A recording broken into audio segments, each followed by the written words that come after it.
मराठी नव्या वर्ष अर्थात गुढीपाडव्या निमित्तानं आज संपूर्ण विठ्ठल रुक्मिणी मंदिर आकर्षक फुलांनी सजवण्यात आले। विठुरायाला सुंदर पोशाख परिधान करण्यात आलेला आहे। साखरेच्या गाठींचा हार गुढीपाडव्याच्या निमित्तानं घालण्यात आलाय।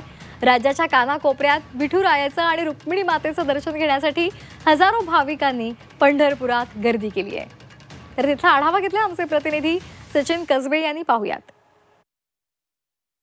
आज गुढीपाडवा अर्थात 3.5 मुहूर्तापैकी एक सण मराठी नववर्षाचा हा पहिला दिवस आहे आणि त्यानिमित्तानं आपण बघतोय पंढरपूरमध्ये श्री विठ्ठल आणि रुक्मिणीच्या दर्शनासाठी भाविकांची गर्दी झाल्याचं पाहायला मिळते।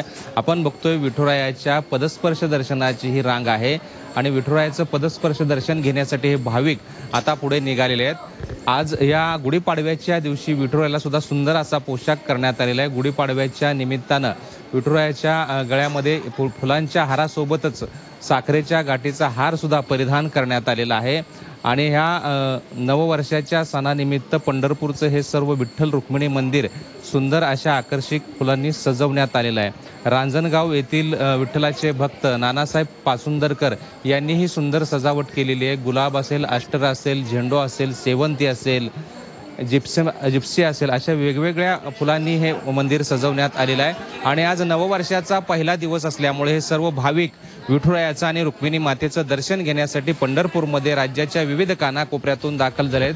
विठुरायाच्या पदस्पर्श आणि मुखदर्शनाची रांग हे मंदिरापासून लांबपर्यंत गेल्याचं पाहायला मिळतंय। मंदिर समितीकडून सुद्धा आज या येणाऱ्या भाविकांसाठी सुलभ दर्शनाची सोय केल्याची माहिती देण्यात आलेली आहे। कॅमेरा पर्सन राजू मिसाळसह सचिन कसबे, झी 24 तास, विठ्ठल गाभारा, पंढरपूर।